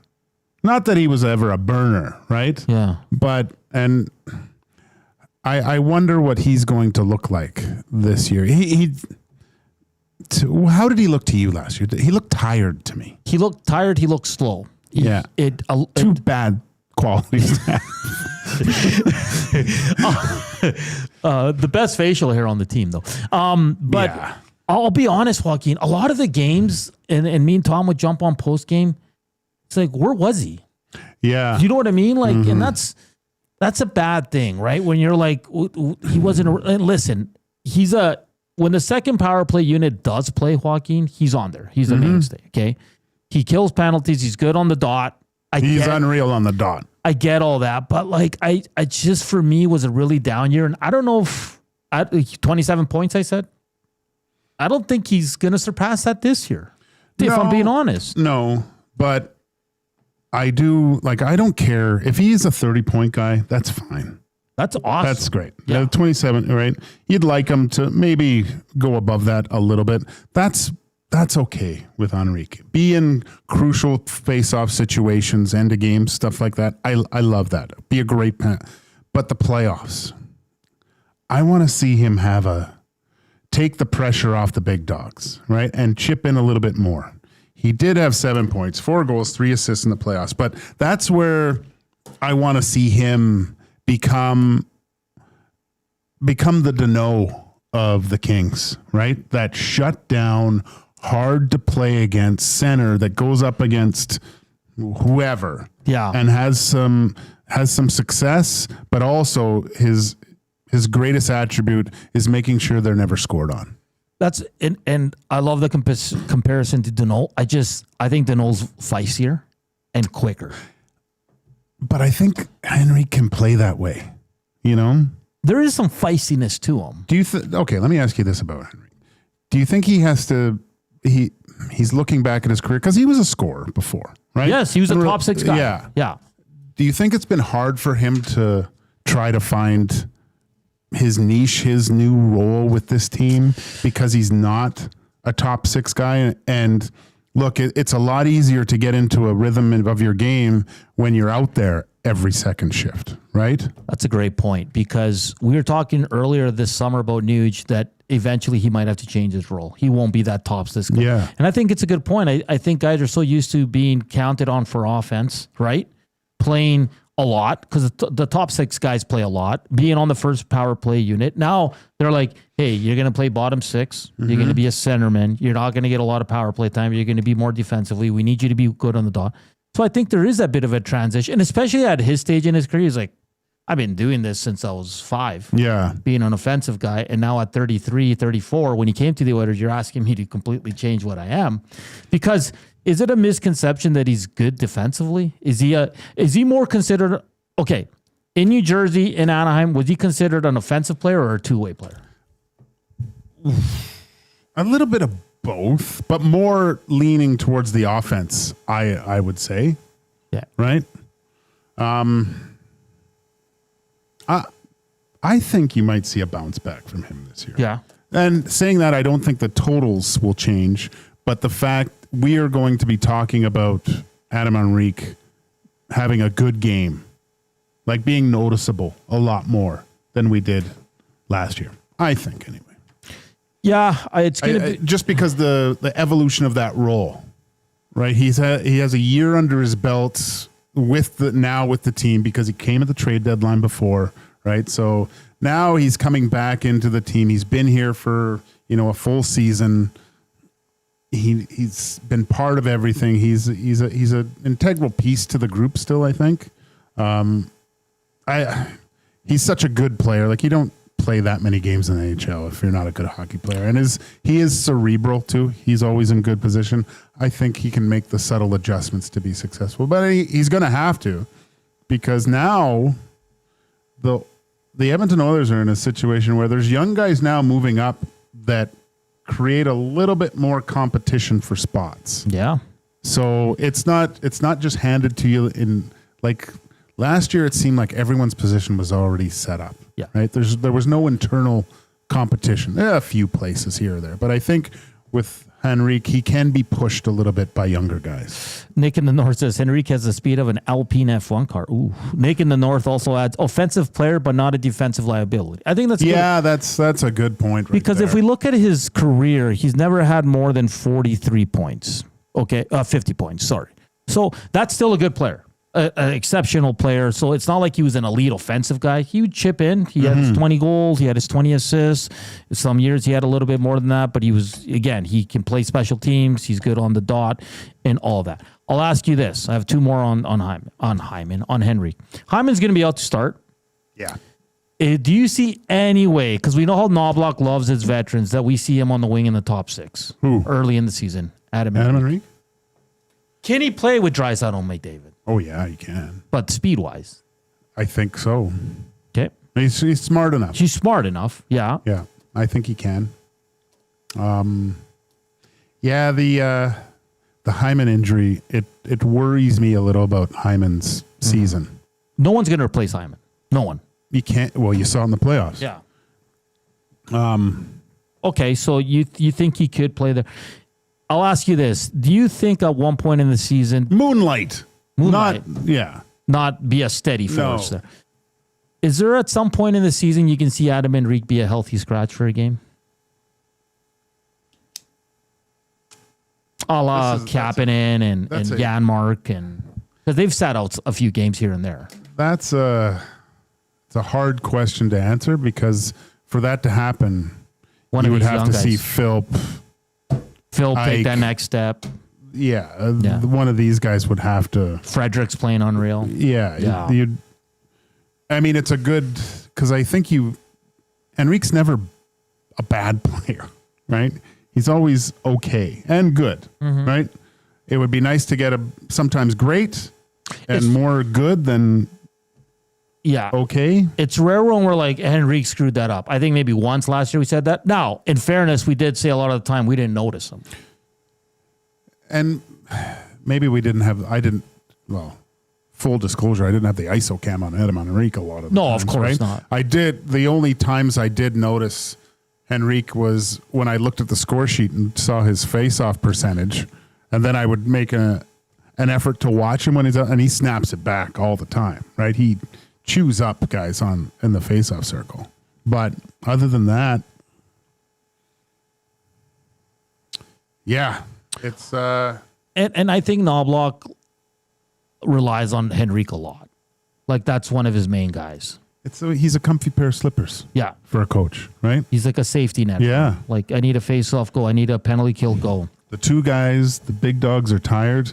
I can get them some rest by putting Henrique out there. It's just interesting, and the reason I wanted to discuss him because he did have a down year. Yeah, in the playoffs, he improved a little bit, right? Produced a little bit more than what we were expecting. He is a solid player. For me, he's a good two-way guy now in his career. You make a good point where is he struggling with the transition? Maybe that's what happened last year. Maybe this year he's going to embrace it fully and say, yeah, I'm the bottom six guy. I'm going to be the leader of this group. I'm going to be good defensively and chip in when I can. I think in certain points too, just on offensive zone faceoffs, if they are going nuclear, why not? Why not have him out there? Because Leon's going to get kicked out, right?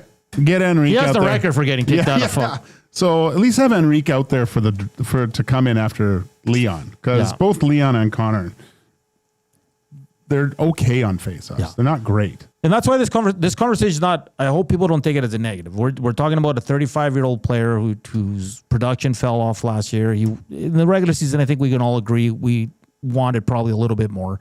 So I'm intrigued to see where they line him up this year. Is he going to be at center? Is he going to be on the wing? Is he going to get a look in the top six with Hyman out? He's going to kill penalties. He's going to be out there with key defensive draws. And Knobloch loves his vets, so he's going to count on him a lot. I'm just intrigued to see where they slot him in. And like Gager said, if Frederick takes a step, if Noah Philp and Ike Howard and Savoy and these other guys that are pushing are really good this year, could you see him sit out a game? So it's an interesting conversation. It's nothing negative towards Adam Henrique. He's a solid vet. I like him as a player. And I like playing the song, Rico Suave. Oh, yeah. He's got to score more, though. Let's do it. Sobe Kirk says, I thought Frederick was going to try some center. Well, we'll find out Thursday again, I think come Thursday. On the wing? The line combinations, we got to take it with a grain of salt, right? Because it's very early. There's going to be mixed. We had it today, man. It went nuts. It's going to be crazy. So, I don't know if Frederick's better at center. I don't know that. I still think Henrique's going to play a lot. Like he's going to be a mainstay on this team. But they're good questions to discuss, and we'll see what happens. Final year of his deal. We'll see if after this year he continues to play or if he calls it a career as well. But, he's only 35 years old. He's got a couple good years left in him. That was Inside the Numbers for Play Alberta. We got to get to a break because our good buddy Tim Hauraney will join us next. He's an F1 IndyCar insider for TSN and the Nailing the Apex podcast. We look forward to talking some auto racing. Like always, River Korean Box 780-218-9999. Hit that thumbs up and hit us up on the nasty chat as we're hours away from the second annual SC's Award Show. Are you going? What are you doing to prep? Let us know. Like I just said, nasty chat or the River Korean Box. Here's Coop, Sports Update.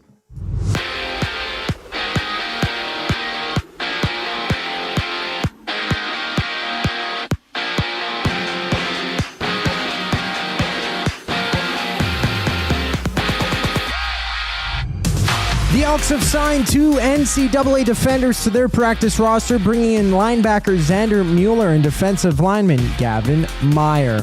While out east, Nick Arbuckle missed practice with a calf injury. For the Argos, Jarrett Dagey, the expected starter this week in Montreal. Arbuckle suffering the injury Saturday in the team's win over Edmonton, leaving late in the contest. Closer to home, Zach Collaros of the Bombers was back at practice this morning after missing the last 3 games with a neck injury. Well, from Minnesota, Ian Rappaport of the NFL Network has reported that the Vikings are signing Desmond Ridder. In hockey news, Flyers general manager Daniel Briere confirmed that Philly will not be signing Carter Hart, with Hart's agent telling the team that they have ruled out a return to Philadelphia. In the majors, Toronto and Tampa have Game 2 of their 4-game series. Jays winning 2-1 yesterday. Jose Barrios gets the ball today for Toronto with the first pitch at 5:35. This Sports Update is brought to you by the Edmonton Elks. Catch some double E football action this season with the Elks' next home game, September 27th. They battle the Riders with tickets going just for $20. Get your tickets now at goelks.com. Tim Hauraney checks in on the other side of the break. I'm Zachary Kubish, and you're up to date.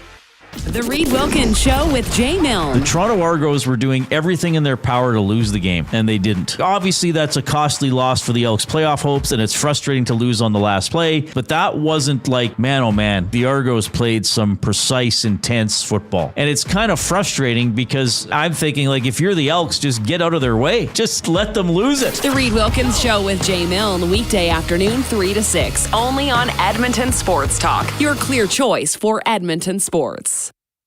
Taco Tuesday just got wild at the Canadian Brewhouse. New tacos and quesadillas are just $3.49 all day. And after 4 p.m., sip $5.99 spicy mango margaritas and enjoy $2 off Corona tankards. Let's talk about a good time. The Canadian Brewhouse. When you cater with Royal Pizza, you're getting the same great pizzas, pastas, and salads you love, Just bigger. and built for a crowd. Perfect for teams, offices, or parties, Royal Pizza's catering brings real value around $10 per person. Delicious, high quality, and easy. If you like their pastas, you'll love their catering pastas even more. Visit royalpizza.ca or contact your local store for exact pricing and details. So come on home, Royal Pizza, still making it great. Need extra space for products, tools, or seasonal stock? Sentinel Storage gives your business flexible storage and the room to grow. Affordable storage that scales with you. Try 4 weeks free at sentinelstorage.ca. Buy Canadian, store Canadian. Your home for live music and great performances is the River Cree Resort and Casino. Just wasting gas. Whoa, blurring them dotted lines, killing. Don't miss 3-time CCMA Performer of the Year, Dallas Smith, Unplugged, November 1st at the River Cree Resort and Casino.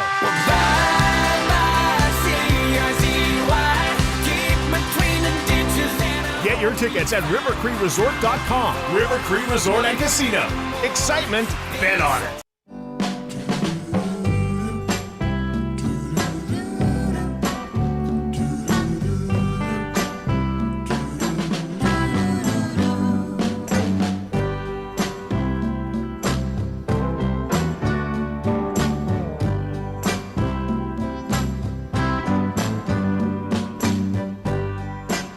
We're back here. Some Smokey Robinson. Is that Smokey? Tracks of my tears. Your tears? Yeah, bro. Oh. Platoon. Remember when they're all having a party? I watched that in the movie so bunker? long ago. Gotta watch it again, bro. Hey, CST Afternoons, Joaquin, Gage, Hernan, Salas. Very casual today. Casual Tuesdays. And Zach Kubish here with you. Of course, Reed Wilkins, Jim Milne, coming to you live from the Garneau Theater as its second annual Estes Award Show tonight, 7 o'clock. But right now, we're going to talk to her. I feel like we haven't talked to Tim in a while. He's been avoiding us. Tim Hauraney, F1 IndyCar Insider, for Daily the Apex podcast. And of course, this is the Need for Speed segment brought to you by Rad Torque Raceway. Got a car needing speed? Check out the Track Junkie program or race any vehicle you have down the drag strip for just over $40 with their street legals. All details at radraceway.com. Tim Hauraney joins us. Tim, my friend, Niners 2-0, buddy. That's right, buddy. That's what I'd like to hear. Plus, no Brock Purdy. I mean, they're looking pretty good. I'm actually quite surprised. I mean, the backup they brought in on Sunday, he played better than I thought he was going to, and I think that's probably going to squash those conversations about Kirk Cousins maybe making a trip over to San Francisco. No. Let's not start with that. No.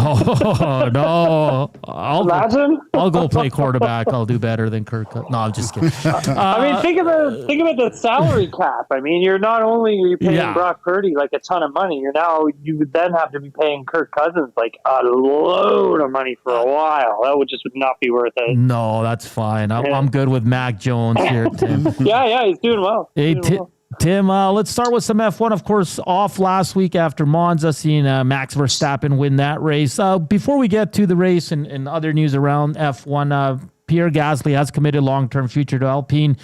He signed an extension through the 2028 campaign. Is this the right move for Alpine?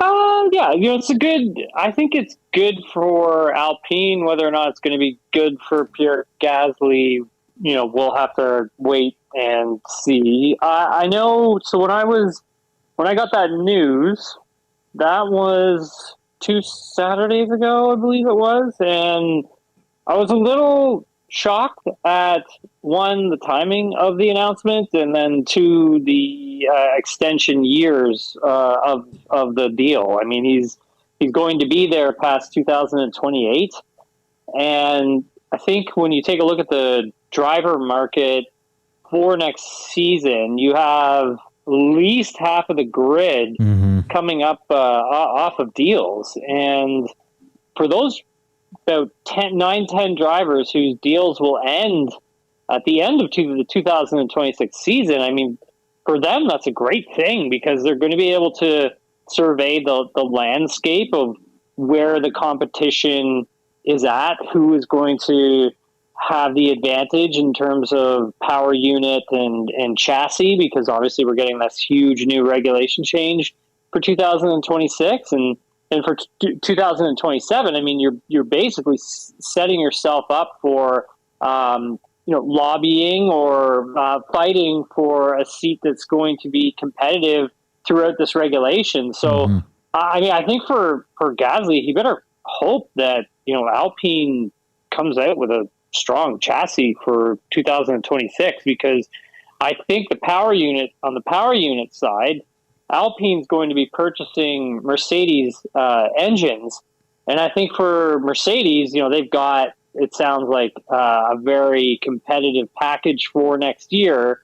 I just think that on the Alpine side, if they can't figure out a good chassis for the housing of the engine itself, then I don't know if this is going to be a great move for Gasly, but let's wait and see. I mean, we don't know what the out clauses are in his deal. Could he trigger an out clause for 2027, go somewhere else if he's driving to the capabilities that we know he can? So I just find there's like a couple question marks with it. If I were him, I probably only would have taken a 1 + 1 and seeing what happens from there. But to really commit for that long, I mean, that's a long time for him, I think. Tim Hauraney joins us, F1 analyst and San Francisco 49ers insider. Tim, I think last time we spoke, we were talking a little bit about Red Bull. Helmut Marko was discussing the new floor of the Red Bull car and the fact that the engineers are listening more to Verstappen.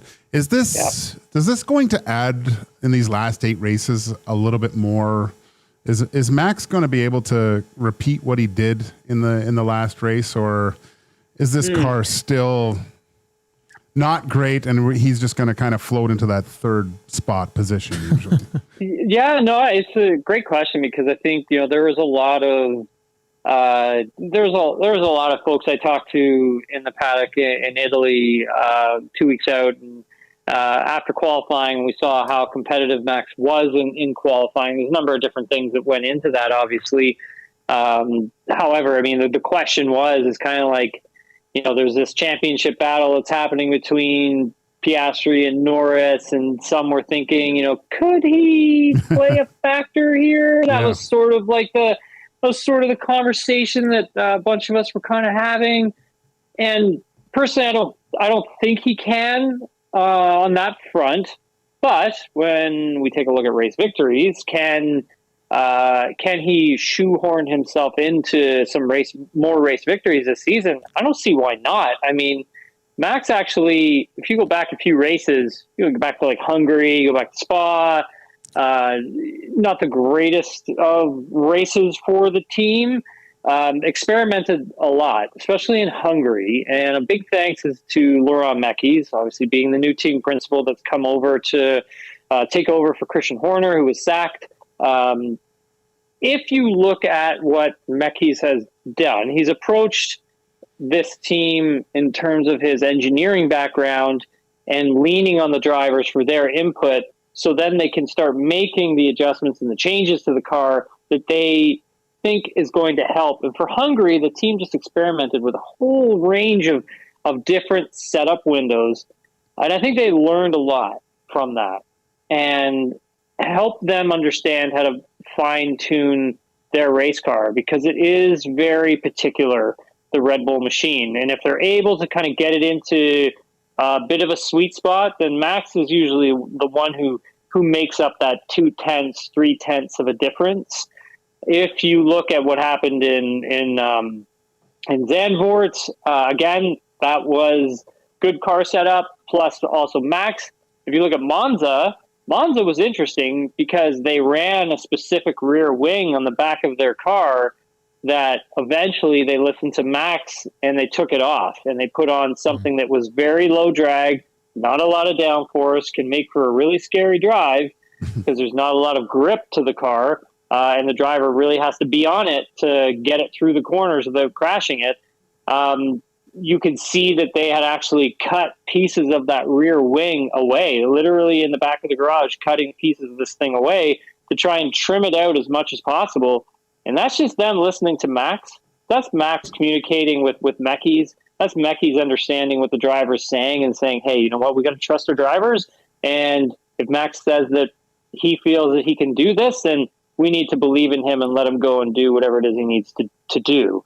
Moving forward in Baku, I don't see why they can't do something similar because there is a lot of long straightaways. Yeah.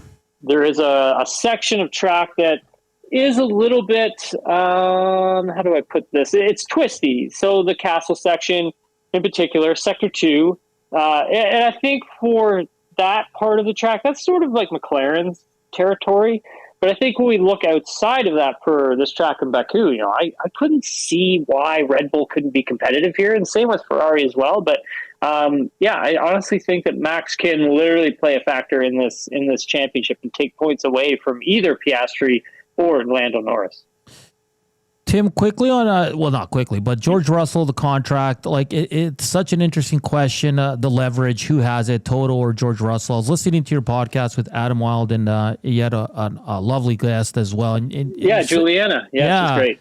And it was a great discussion, and it all comes back to what's going to happen not a year from now, right? When Max is kind of, he's up and he can go anywhere he wants. So what do you see happening with George Russell and his contract? Because I think the leverage talk is an interesting one.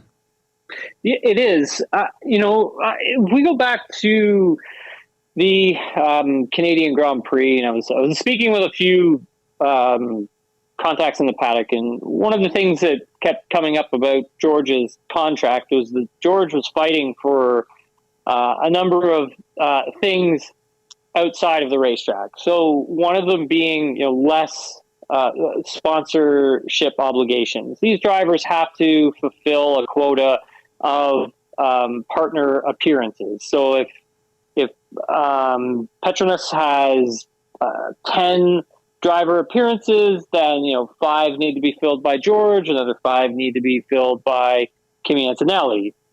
Now, if you're a bigger star and you've won a world championship or you've won quite a few races, then you can sort of negotiate how many of those you're willing to do. And I can understand why. I mean, these drivers are on the road for such a massive amount of time that by having a week off is very crucial to the training, and you don't want to have that training interrupted by having to drop everything and go to a partnership agreement that's halfway around the world. So I can understand that side of things, but from the perspective of where is this driver in terms of their popularity, status within the paddock, status within Formula One, I mean, George just isn't there just yet. And what I was saying on my podcast was simply that, winning cures a lot of that. Winning brings more fans. Winning increases your status. It increases your popularity. When George would then go back and renegotiate something, I think that's at that point, if George wins a driver's title, he can go back to that contract and renegotiate some things. But I think where he is now, I think you got to take what's going to be given to you. Yeah. And for George, it's length of contract, and it's also the particulars that's sort of holding this thing back. And then the other side of this is, what about Max Verstappen? Yeah. What happens, right? It's one of those things. If George gets like a 2-year plus an option, what's written in that contract that if Toto goes after Max isn't happy at Red Bull next year and tries to pull him away from the team, what happens to George? And what are the finer details within the contract that are going to allow George to stay at the team? Because I don't see a Mercedes with a George Russell, Max Verstappen lineup. Tim, looking at Baku, you already mentioned it creates some unique challenges with the long straights, some 90-degree turns. How does the setup of the car work in those situations? How do drivers, what do they kind of like to have? Is it more trimmed out like we saw with Max's car, or are you looking for a little bit more downforce, or does it depend on what type of what the car is right now? Yeah, it's going to be a big toss-up between how much downforce do you want on the car compared to how much straight line speed do you want from the car. So for those listening who may not understand what drag and downforce, less downforce, what that does. So if you're driving down the road, you open the window up, you put your hand out the window, and you kind of turn your hand into a stop sign. So at that point, you can feel the air pushing up against your hand. That's essentially what it's like when you've got a lot of rear wing on the car. So you have a lot of downforce on the car and the front wing as well. If you just take your hand and you lay it flat, you can see that your hand just cuts right through the air, no problem, and the air just finds its way around your hand. So a similar thing with an F1 car, it's you take the rear wing and you basically transition it to its lowest point, and then also same with the front wing, you transition it to its lowest point.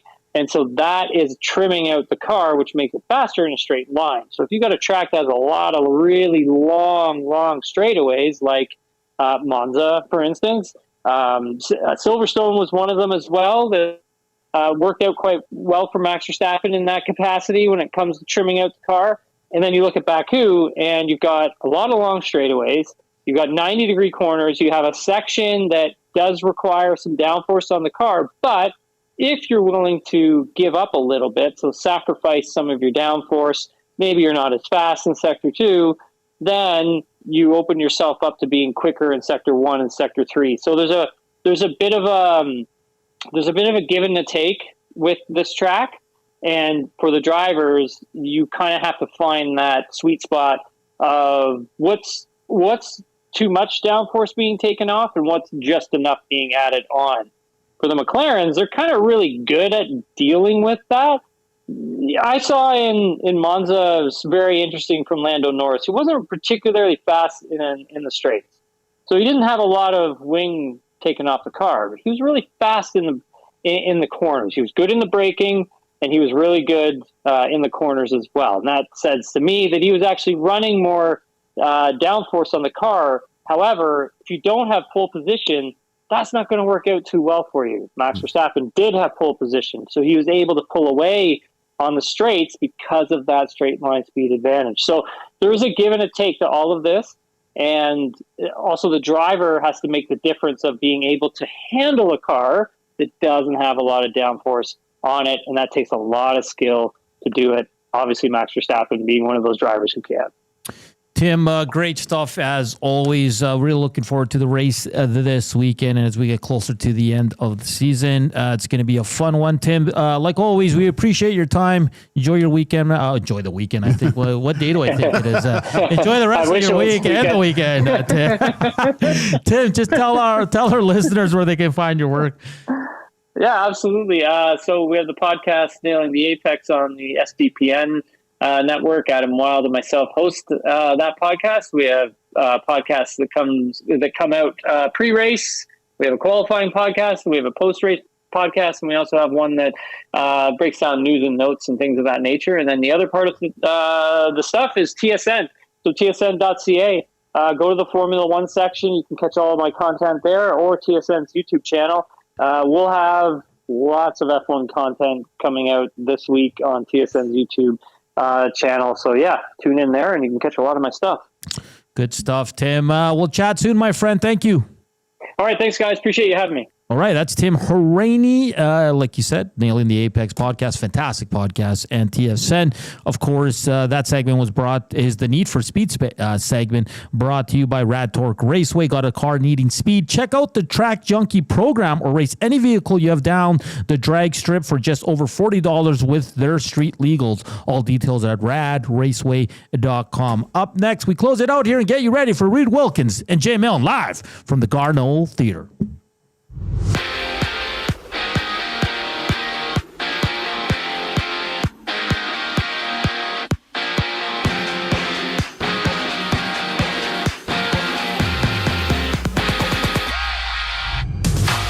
players have been added to the Elks practice roster. Defensive lineman Gavin Meyer and linebacker Xavier Xander Mueller signing with the Double E. Both players have experience playing NCAA Division I football. And the Elks made another move releasing Eli Mostert. While for the Argos, Nick Arbuckle is questionable this week against the Alouettes after he missed practice today with a calf injury that forced him to leave Saturday's game against the Elks. Jarrett Daggy is the expected starter for Toronto. And the Bombers welcome back 37-year-old Zach Caleros to practice with the veteran missing the last 3 games with a neck injury. Down south, ESPN's Adam Schefter has reported that Cam Akers is expected to re-sign with the Vikings, having Ian Rappaport from the NFL Network adding that Desmond Ridder is signing in Minnesota. MLB action, Toronto plays Game 2 of their 4-game set with Tampa. Jays winning 2-0 last night with first pitch just after 5:30. Jose Barrios takes the mound for the Jays. The final segment of EST Afternoons brings us back after the break. I'm Zachary Kubish, and you're up to date. It's wing showdown time at the Canadian Brewhouse. Creamy street corn goes head-to-head with Mexican chili lime. 2 bold flavors battling for your taste buds. Grab them anytime, or just 69 cents every Wing Wednesday. The Canadian Brewhouse. Our house is your house.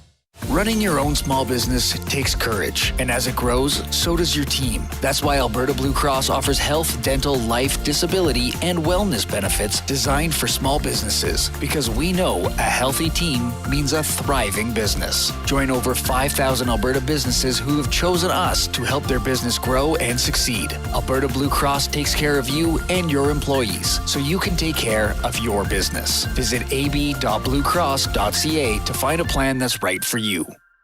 You've heard the name, but what does it mean? For over 66 years, William Huff Advertising has supplied signage from screen printing to digital to LED with design, production, and install in-house. It's a one-stop shop for all your signage needs. Edmonton owned and operated, William Huff has been trusted by the biggest companies and teams in the City of Champions and many others across the country to do the job. If you're looking for a way to get the word out about your company or event, they are the answer. Go to www.williamhuff.com. Their results speak for themselves.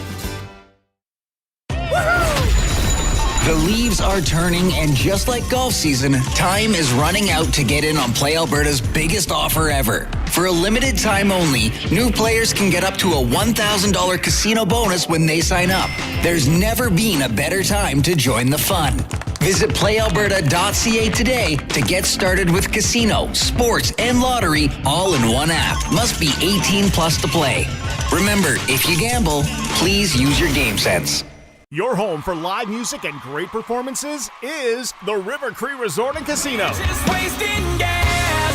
Whoa, blurring them dotted lines, killing. Don't miss 3-time CCMA Performer of the Year, Dallas Smith, Unplugged, November 1st at the River Cree Resort and Casino.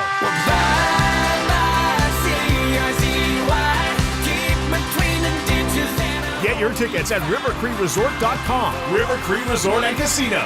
Excitement, bet on it.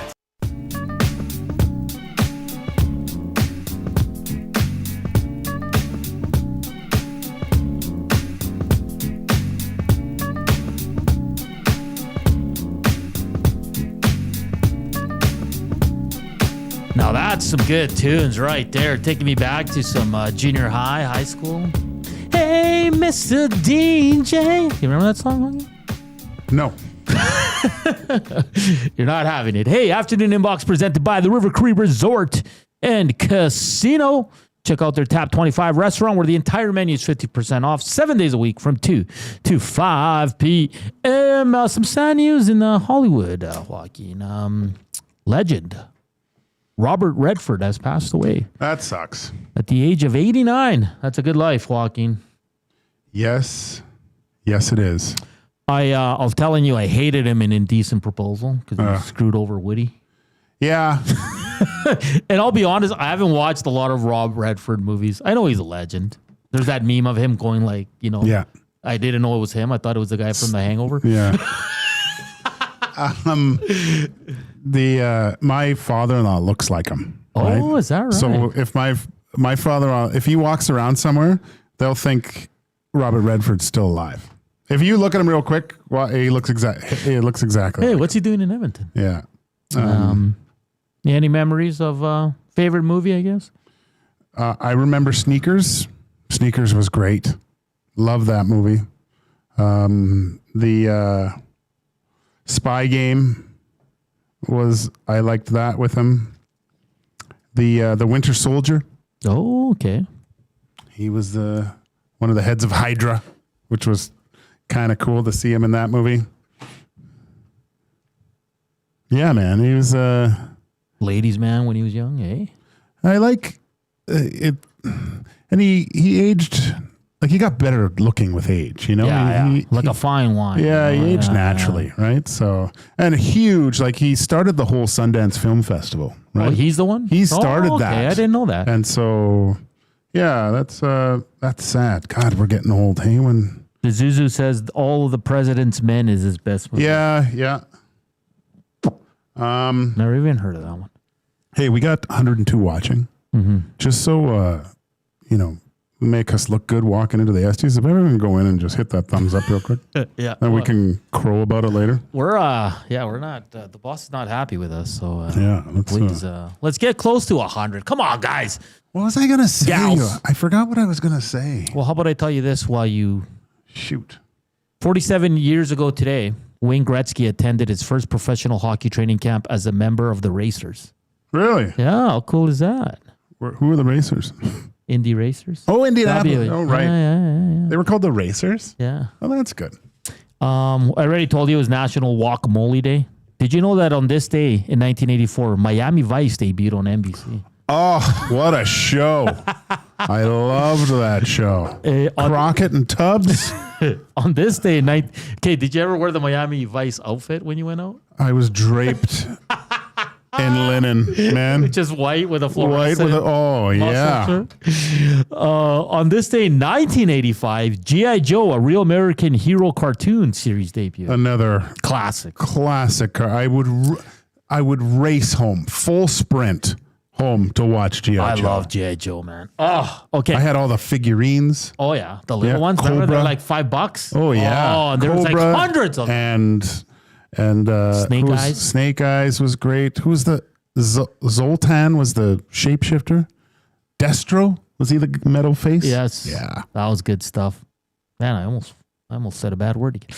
On this day in 1983, Webster debuted on ABC. Remember Webster? Little Webster. Yeah. Also on this day in 1984, Punky Brewster debuted on NBC. Soleil Moon Frye. Loved her too. Great show. And on this day, in 1984, the number one movie at the box office was Tommy Gazzola's favorite movie. Who you gonna call? Oh, really? Yeah, Ghostbusters, man. Tommy's not afraid no ghost. Tommy looked really casual today with a backwards hat on. He was looking really, really relaxed. But all those shows were great. The movie, I like Ghostbusters. It was great back in the day. Yeah. I don't know about now, but I never really watched Miami Vice. I was too young. Really? I know of it, of course. Oh, I love that. Drive the Ferrari. It was who was the captain? What was his name? Forget his name, but he was always angry at Crockett and Tubbs. It was so dramatic. Like Phil Collins with them driving like that. The Coming in the Air Tonight or whatever. Yeah. And you watch it, it's probably like a Michael Mann. It was probably like 6 minutes of just the song playing and them driving the streets of Miami with the top down. Did you wear the wicker shoes though with no socks? Oh, of course. Look at it. You have any pictures? Pleated pants? Yeah, man. I might wear that tonight. I'm sure when that show came out, the clubs were filled with guys dressed like that. Eh? Oh, God. Mullets and just, oh, yeah. So much chest hair. So much. Like back then, you wanted chest hair. Oh, guys were gluing it to their. Yeah. Nowadays, everybody's just. Yeah, now everyone looks like an Olympic swimmer. Yeah. Like a seal. Oh, man. It's been a fun show. Hey, big shout out to our boy, DB.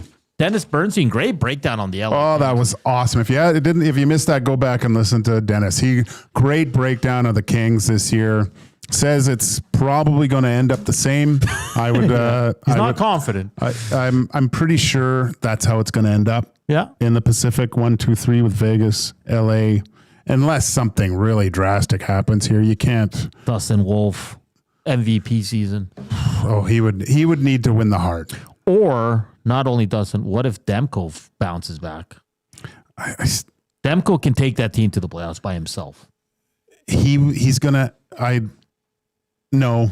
Okay. Because he's gonna have to be so good that by the time playoffs, his hips or knees are gonna be ridiculously shot. Yeah, that's good. And Tim Hauraney, a great breakdown. I mean, one of the best, if not the best, in Canada for F1 coverage. He's an absolute beauty. We also had Heat and Smoke and Inside the Numbers. We talked about Adam Henrique. What to expect from him this year? What's his role? Can you see him being a healthy scratch here and there? It's a good conversation, and we want to thank you for listening and watching. A lot of you will probably see down at the SCs later today. Of course, doors open at 6 o'clock. We'll be there to greet you all and have some fun at the second annual SCs Awards. We thank you once again for the thumbs up. Hopefully, we can get close to 100. Stick around. The one and only Reed Wilkins and Jay Milne coming up from 3 to 6 live from the Garneau Theater. For Coop, for Joaquin, I'm Salas saying enjoy the rest of your day. For some of you, we'll see you later. We love you, chatters.